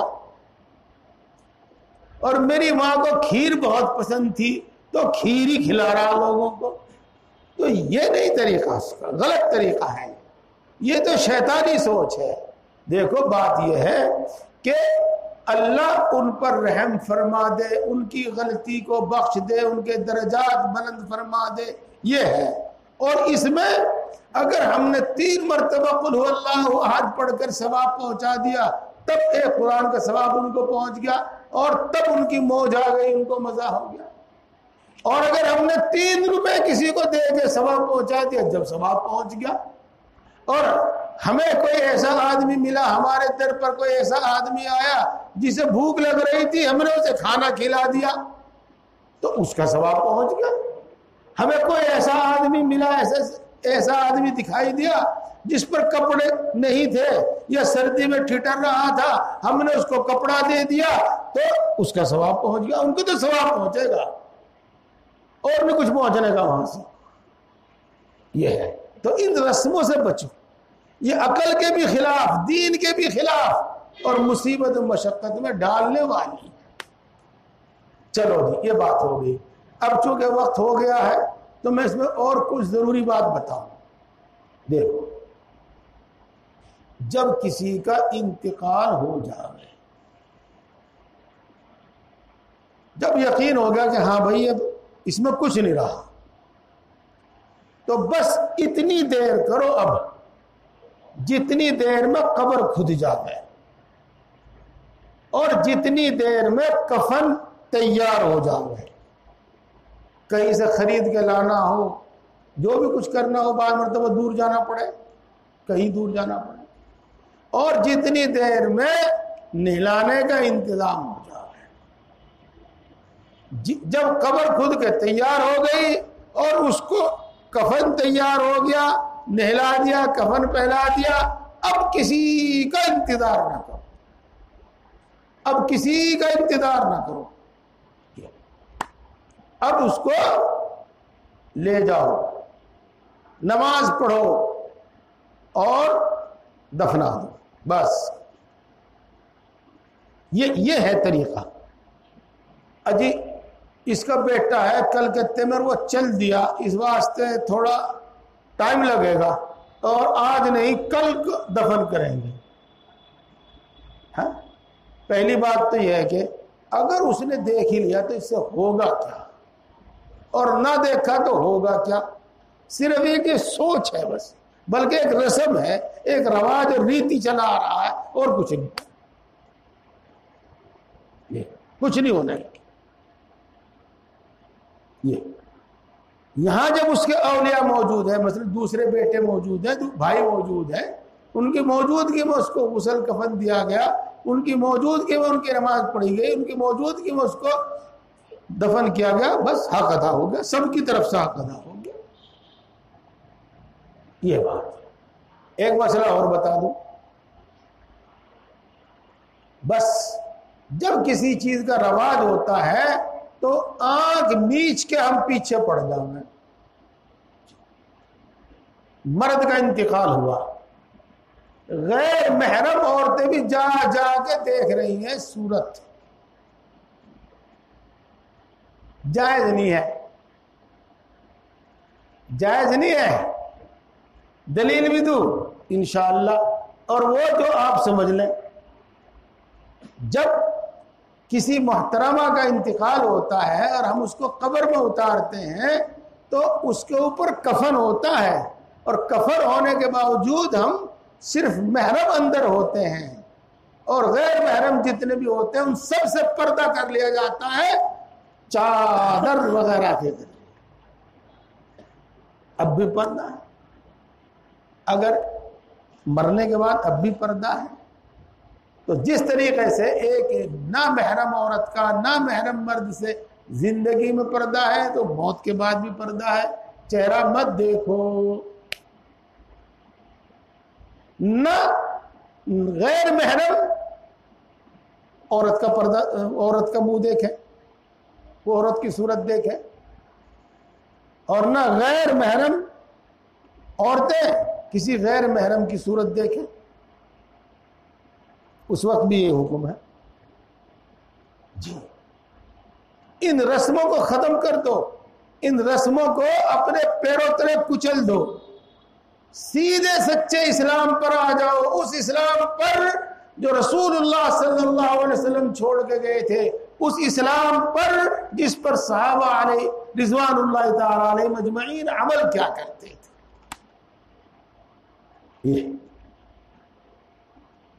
اسی طرح میرے بھائیوں، میرے بزرگوں، میرے دوستوں،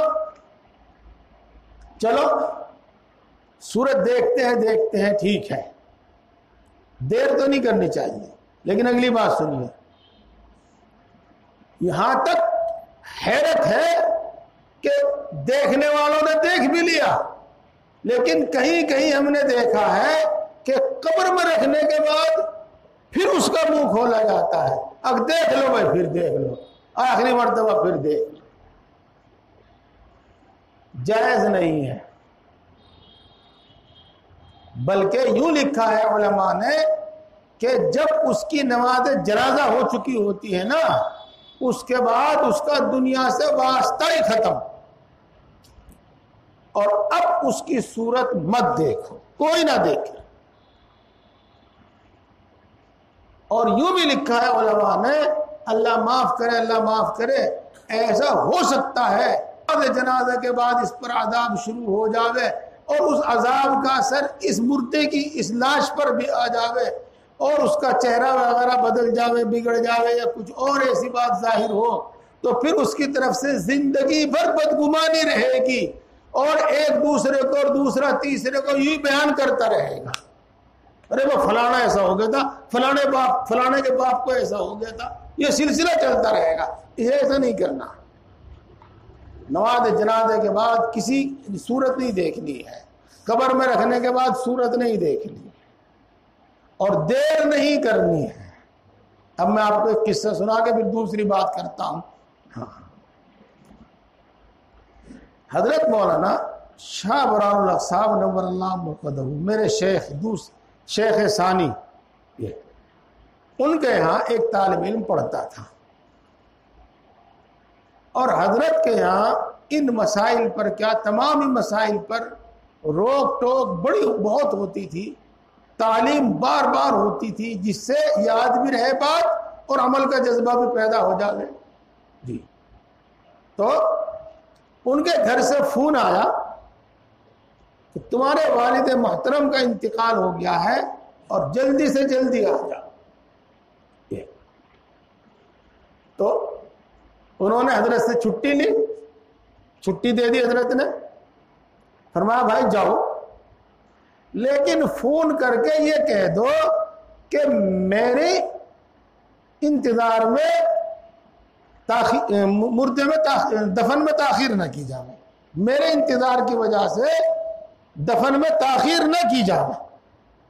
یہ تو ماشاءاللہ اس بچے کی تربیت ایسی ہوئی تھی، اس بچے کے دل میں بات اپنے استاد کی اور حضرت کی بات دل میں ایسی بیٹھی ہوئی تھی کہ جب وہ فون کرتے، وہ پوچھتے کہاں تک آ لیا، اب میں فلاں جگہ ہوں، تو اسی وقت وہ کہتا کہ میری وجہ سے نماز میں تاخیر نہ کی جاوے، اور میری وجہ سے دفن میں تاخیر نہ کی جاوے۔ یہ اسی تاخیر یہ بات ہے۔ اور دو تین بات میں اور کہتا ہوں، اور آپ بھی سنیں، لیکن خاص طور سے اس میں خطاب میری ماں و بہنوں سے ہے، اور آپ اس لیے سنیں کہ دین کی بات سمجھو، اپنی بیٹیوں کو اپنی بہنوں کو سمجھاؤ، بتاؤ، وقت سے پہلے ان کو سکھاؤ۔ جب وقت آ رہا ہے اور جب وہ جذبات سے بے قابو ہو رہی ہے، رو رہی ہے، اس وقت ڈرامے، اس وقت دھمکا میں، چپ نہیں ہونے کی تو کیا ہے اس وقت. اور اس وقت کی بات کا اثر نہیں ہوتی, اثر نہیں کرتی. وقت سے پہلے سمجھاؤ, وقت سے پہلے بتاؤ. جی ہاں, کیا کرنا؟ دیکھو, بیان کر کر کے ہرگز مت رو, اپنی چھاتی مت پیٹو, اپنے گال مت نوچو, اپنے بال مت نوچو, اتنی اونچی آواز سے مت رو کہ باہر غیر محرموں تک, دوسروں تک آواز جائے. ہاں, پھوٹ پھوٹ کرو, آنسو بہیں آنسو بہاؤ, رو لو, لیکن اس رونے میں اس کا دھیان رکھو جو بات آپ کو بتائیں گے. ہاں, بیان مت کریں, بال نہ نوچیں, گال نہ نوچیں, کپڑے نہ پھاڑیں, بیان کر کر کے نہ رویں. ہاں, یہ جاہلیت کی بات ہے. ابھی آگے حدیث پاک سناؤں گا میں انشاءاللہ. یہ بات ایک تو بات ہی.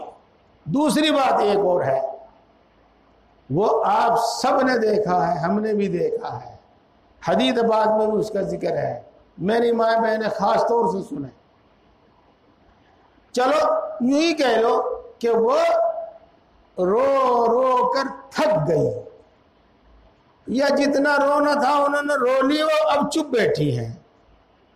لیکن اب مرد پہنچتے ہیں جنازہ اٹھانے کے واسطے, تو ساری عورتیں مل کے اتنی زور سے چیخیں گی, اتنی زور سے چیخیں گی, اتنی زور سے روئیں گی کہ بس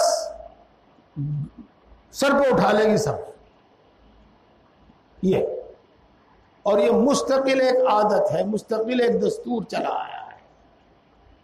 اس سے پہلے چاہے وہ چپ ہو چکی ہو, چاہے وہ اس سے پہلے رو کے تھک چکی ہو, لیکن اس وقت رونا ضرور ہے. اور کمال کی بات یہ کہ اگر رونا نہ بھی آ رہا ہو تو تکلف کر کے روتی ہیں. تو یہ سب غلط ہے, اور یہ جاہلیت کی رسمیں ہیں, اور یہ جہنم میں لے جانے والی بات ہے. اور اس کا اتنا بڑا عذاب ہے, اتنا بڑا عذاب ہے. میری ماں بہنیں سنیں, نمبر ایک, اس آواز کو اللہ کے رسول صلی اللہ علیہ وسلم نے جاہلیت کی آواز کہا ہے, اور یوں اس کو نوحہ کہتے ہیں. نوحہ, بیان کر کر کے رونا, تعریف کر کر کے رونا, اور اس طرح کی آواز نکالنا, نوحہ نیاحہ کہتے ہیں. حدیث پاک میں آیا ہے کہ سنیں, ایسی عورتوں پہ اوپر تارکول ڈالا جائے گا. پہلے ان کے پورے جسم پہ تارکول مڑا جاوے گا. تارکول میں تو بہت جلدی لگے گا آگ جی, اور تارکول مل کے ان کے جسم پہ پھر جہنم میں ڈالا جائے گا.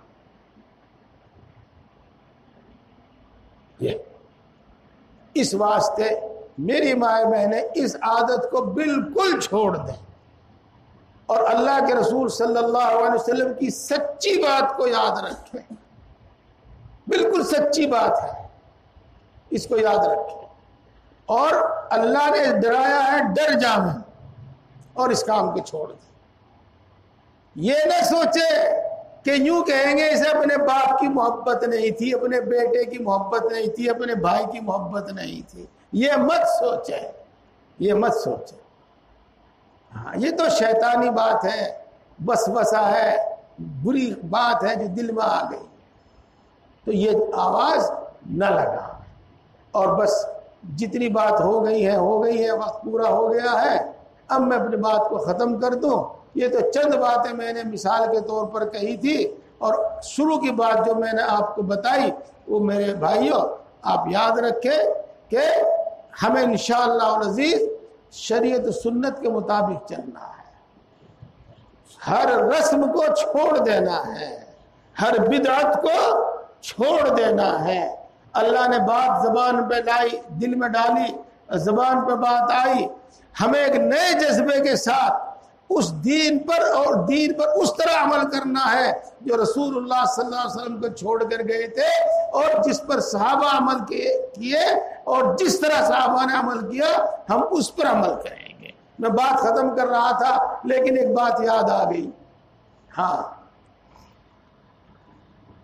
اللہ ہم کون ہیں بھائی؟ سنی ہیں ہم. الحمدللہ ہم سنی ہیں.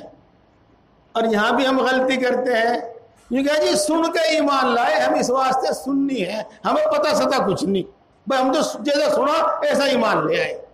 یہ غلط مطلب ہے بھائی, یہ غلط مطلب ہے. بات دیر ہو رہی نہیں تو ویسے بھی سمجھاتا. سنی ہونے کا مطلب یہ نہیں ہے بلکہ ہم ہیں اہل السنت والجماعت, سنت پر عمل کرنے والے اور صحابہ کے طریقے پر عمل کرنے والے. سنت سے مراد رسول اللہ صلی اللہ علیہ وسلم کا طریقہ اور جماعت سے مراد صحابہ کی جماعت. ہم اہل سنت والجماعت ہیں, رسول اللہ صلی اللہ علیہ وسلم کے طریقے پر عمل کرتے ہیں اور اس طرح عمل کرتے ہیں جس طرح صحابہ عمل کر کے گئے تھے. اس واسطے ہم اہل سنت والجماعت کہلاتے ہیں اور مختصر کر کے اس کو سنی کہہ دیا جاتا ہے. جب ایک بات اور یاد آ گئی اور آگے کی تو دیکھو جی کہہ دینی چاہیے, روک لینی چاہیے, وہ آپ کی امانت ہے, اللہ کی نعمت ہے. آپ نے ایک حدیث پاک سنی ہوگی اور اس کا غلط مطلب لوگوں نے تمہیں بتایا ہوگا. کیا کہ رسول اللہ صلی اللہ علیہ وسلم نے ارشاد فرمایا کہ یہود و نصارہ 72 فرقوں میں بٹ گئے تھے اور میری امت 73 فرقوں میں بٹ گئی تھی. اور جب اللہ کے رسول بتا گئے پھر تو بٹے گی, کون روک سکے؟ پھر یوں کہیں یہ غلط بات, شیطانی بات ہے. یہ اللہ کے رسول صلی اللہ علیہ وسلم تو یہ بتا دے کہ ایسا مت ہونے دینا, ایسا مت کرنا, اور اگر دوسرے کرے تو تم بچنا. یہ مطلب ہے اس کے کہنے کا, رسول اللہ صلی اللہ علیہ وسلم کے کہنے کا یہ مطلب ہے. اور میرے دوستو جو اور میں کہنا چاہ رہا تھا وہ یہ کہنا چاہ رہا تھا کہ پھر رسول اللہ صلی اللہ علیہ وسلم سے پوچھا گیا کہ ان 73 فرقوں میں سے نجات پانے والا فرقہ کون سا ہوگا؟ نجات کا مطلب سمجھتے ہیں؟ بات یہیں آ کے خراب ہو. ہاں اردو نہیں پڑھتے. دیکھو نجات کا مطلب یہ ہوتا ہے سیدھے جنت میں چلے جانا, بغیر عذاب کے, بغیر پٹائی کے, بغیر سزا کے سیدھے جنت میں چلے جانا. اس کو کہتے ہیں نجات. تو نجات کس کو ملے گی؟ یعنی سیدھے جنت میں کون جائے گا ان 73 فرقوں میں سے؟ تو رسول اللہ صلی اللہ علیہ وسلم نے ارشاد فرمایا کہ وہ جنت میں جائے گا سیدھا جو میرے طریقے پر ہوگا اور میرے صحابہ کے طریقے پر ہوگا. اسی واسطے ہم میرے طریقے پر, رسول اللہ صلی اللہ علیہ وسلم کے طریقے پر ہیں, یعنی سنت والے ہیں, سنت پر عمل کرنے والے ہیں. اور اسی وجہ سے ہم جماعت والے ہیں, یعنی صحابہ کے طریقے پر عمل کرنے والے ہیں. اور انشاءاللہ اللہ کے رسول صلی اللہ علیہ وسلم کے فرمان کے مطابق سیدھے جنت میں جانے والے ہیں. بس بات ختم کر دو, پھر کہہ دو کہ ایک نئے جذبے کے ساتھ سب اٹھیں, ہماری مائیں بہنیں سب اور ہمارے بھائی نوجوان خاص طور سے ایک نئے جذبے کے ساتھ اٹھے کہ ہم اپنے نبی کے دین پر, اپنے دین پر عمل کریں گے اور اس دین پر عمل کریں گے جو رسول اللہ صلی اللہ علیہ وسلم چھوڑ کر گئے ہیں, اور اس طرح عمل کریں گے جس طرح صحابہ کرام رضوان اللہ تعالی علیہم اجمعین نے عمل کیا ہے. اللہ تبارک و تعالی توفیق عطا فرمائے. وآخر دعوانا الحمدللہ رب العالمین.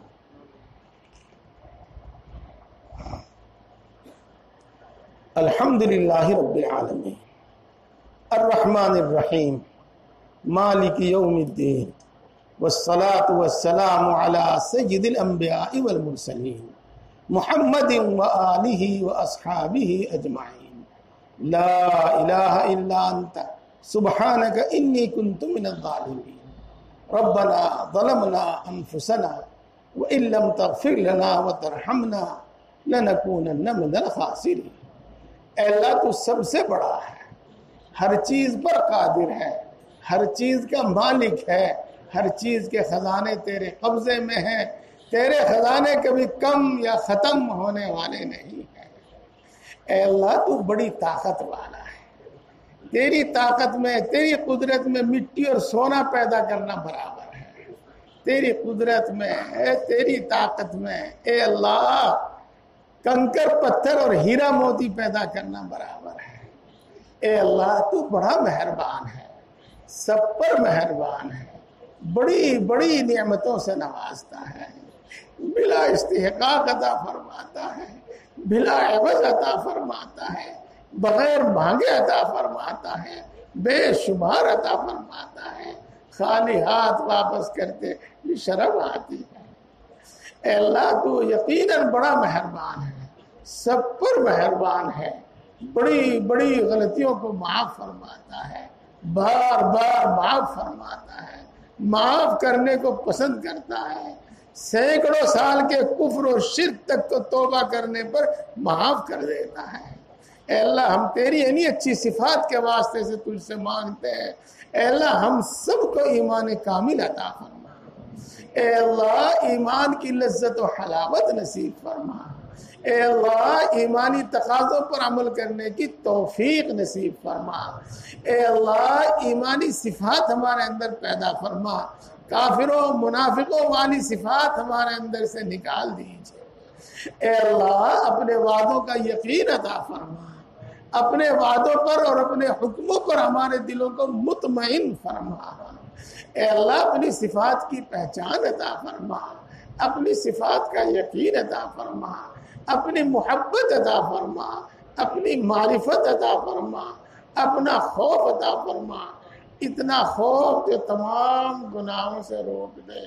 اے اللہ اتنا خوف عطا فرما جو تمام گناہوں سے روک دے۔ اے اللہ اپنے نبی کی محبت عطا فرما، نیک لوگوں کی محبت عطا فرما۔ اے اللہ ہم سب کو دین کی صحیح سمجھ عطا فرما، ہم سب کو اور کل عالم کے انسانوں کو ہدایت عطا فرما۔ اے اللہ ذکر کرنے والی زبان عطا فرما، شکر کرنے والا دل عطا فرما، طاعت عبادت میں مشقت برداشت کرنے والا جسم عطا فرما۔ اے اللہ ہم سب کو اپنا فرما بردار بندہ بنا، ہم سب کو متقی اور پرہیزگار بندہ بنا۔ آج تک جتنے گناہ کیے ہیں تمام گناہوں کو معاف فرما۔ اے اللہ پکی سچی توبہ نصیب فرما، توبہ پر استقامت نصیب فرما، تمام گناہوں سے نفرت پیدا فرما، تمام گناہوں سے حفاظت فرما۔ اے اللہ نفس و شیطان کے شر سے ہماری حفاظت فرما، ایک لمحے کے لیے ہمیں نفس و شیطان کے حوالے نہ فرما۔ اے اللہ ہم تیری عبادت کرتے ہیں، جتنی بھی کرتے ہیں، جیسی بھی کرتے ہیں، اے اللہ اپنے فضل سے ہمیں زیادہ سے زیادہ عبادت کرنے کی توفیق نصیب فرما، اور ہماری ناقص عبادتوں کو اپنے فضل سے قبول فرما، ہماری ناقص عبادتوں کو اپنے فضل سے قبول فرما۔ اے اللہ اپنے فضل سے ہمیں نماز پڑھنے اور قرآن پاک پڑھنے، ذکر کرنے، خیرات کرنے، تمام نیک اعمال کرنے کہ اے اللہ توفیق عطا فرما، ان کو ہمارے لیے آسان فرما، ان کے کرنے میں ہماری مدد فرما۔ اے اللہ ساری مخلوق تیری محتاج ہے، تو کسی کا محتاج نہیں۔ اے اللہ ہم تیری عبادت کرتے ہیں اور تجھی سے مانگتے ہیں، اور تیرے سوا کسی سے کوئی امید نہیں رکھتے۔ اے اللہ ہم تیری عبادت کرتے ہیں اور تجھی سے مانگتے ہیں، اور تیرے سوا کسی سے کوئی امید نہیں رکھتے۔ اے اللہ ہم سب تیرے محتاج ہیں، اپنے فضل و کرم سے ہم سب کی تمام ضرورتیں پوری فرما۔ اے اللہ اپنے سوا کسی کا محتاج نہ بنا۔ اے اللہ ہم سب کی تمام ضرورتیں پوری فرما، اور اپنے سوا کسی کا محتاج نہ بنا۔ بیماری اور بڑھاپے میں جب ہمارا ہاتھ پاؤں بھی ہمارا ساتھ نہ دے، اے اللہ اس وقت ہماری مدد فرما، اس وقت بھی ہمیں کسی کا محتاج نہ بنا۔ اے اللہ بڑھاپے میں ہمیں زیادہ روزی عطا فرما، بڑھاپے میں ہمیں زیادہ روزی عطا فرما۔ اے اللہ، اے اللہ، تو دلوں کی بات کو خوب جانتا ہے، تجھ پر کوئی بات پوشیدہ نہیں ہے۔ اے اللہ، تو ہم سب کی جائز مرادیں پوری فرما، جائز تمنائیں پوری فرما، جائز مقاصد میں کامیابی عطا فرما۔ اے اللہ، ہر مشکل کو آسان فرما، ہر پریشانی کو دور فرما۔ اے بگڑی کے بنانے والے، ہر بگڑا ہوا کام بنا دے۔ اے قادر مطلق، ہر اٹکا ہوا کام بنا دے۔ اے قادر مطلق، ہر اٹکا ہوا کام بنا دے۔ ہم سب کو خوشحالی عطا فرما، تنگ دستی سے حفاظت فرما، قرضوں سے سبکدوش فرما، قرضوں کی ادائیگی کی غیب سے صورتیں پیدا فرما۔ اے اللہ، اے اللہ، جن کو مکان کی ضرورت ہے ان کو کشادہ مکان عطا فرما، جن کو دکان کی ضرورت ہے ان کو موقع کی دکان عطا فرما۔ اے اللہ، جن کو کاروبار کی تلاش ہے ان کو بابرکت حلال کاروبار عطا فرما۔ اے اللہ، جن کو رشتوں کی تلاش ہے ان کو نیک اور نبھا والے رشتے عطا فرما۔ جن کے رشتے طے ہو چکے ہیں اس میں جو بھی رکاوٹ ہے ہر رکاوٹ کو دور فرما، غیب سے مدد فرما، غیب سے نصرت فرما۔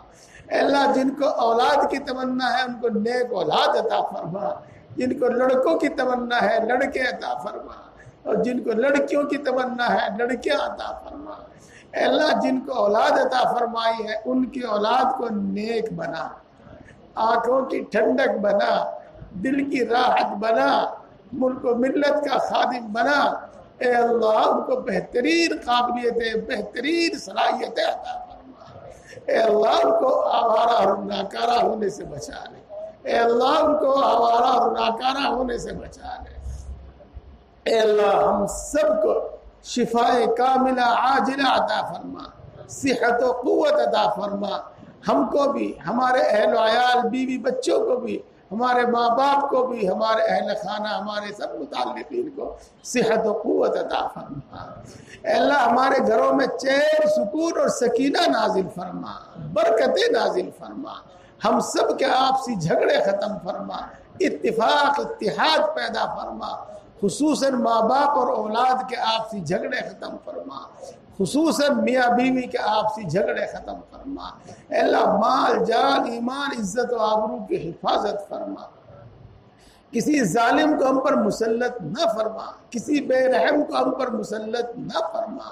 اے اللہ، جو ناجائز مقدمات میں پھنسے ہوئے ہیں ان کو باعزت بری فرما، جو اپنے حق کے لیے لڑ رہے ہیں ان کو ان کا حق عطا فرما۔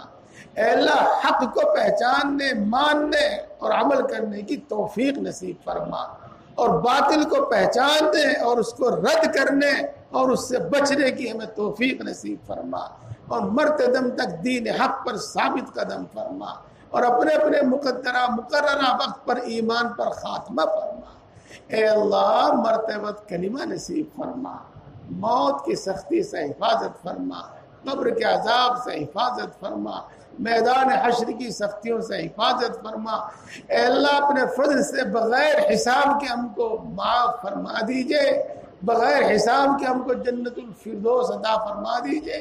اے اللہ، ہم سب کی جہنم سے حفاظت فرما، اے اللہ، ہم سب کی جہنم سے حفاظت فرما، پوری امت مسلمہ کی مغفرت فرما، ہمارے ماں باپ کی، ہمارے بیوی بچوں کی، ہمارے بہن بھائیوں کی، اے اللہ سب کی مغفرت فرما، ہمارے اعزاء اقربا دوست احباب سب کی مغفرت فرما، جن کا ہم پر کوئی حق ہے اس کی مغفرت فرما، جس نے ہم پر کبھی کوئی احسان کیا ہے اللہ اس کی مغفرت فرما۔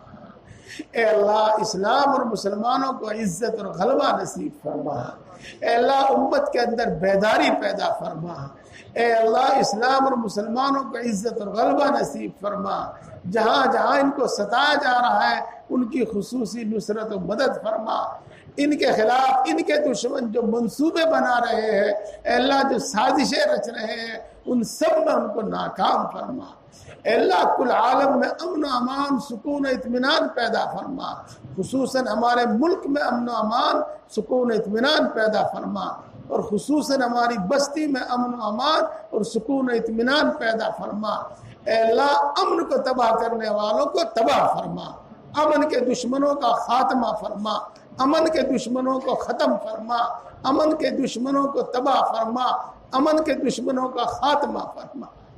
اے اللہ مدارس کی، مساجد کی، مراکز کی حفاظت فرما۔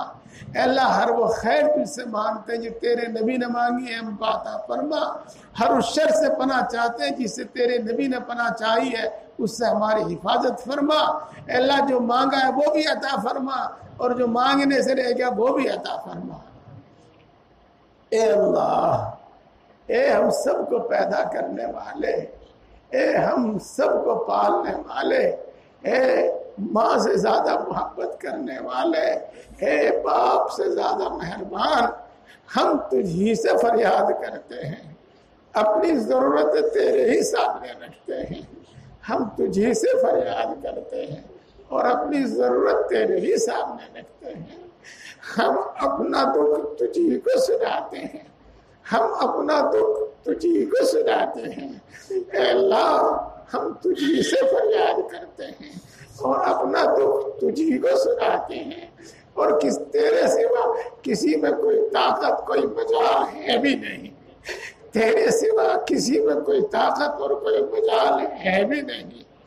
اے اللہ اپنے فضل و کرم سے اور اپنے نبی پاک حضرت محمد مصطفیٰ صلی اللہ علیہ وسلم کے صدقہ طفیل سے ہماری ان تمام دعاؤں کو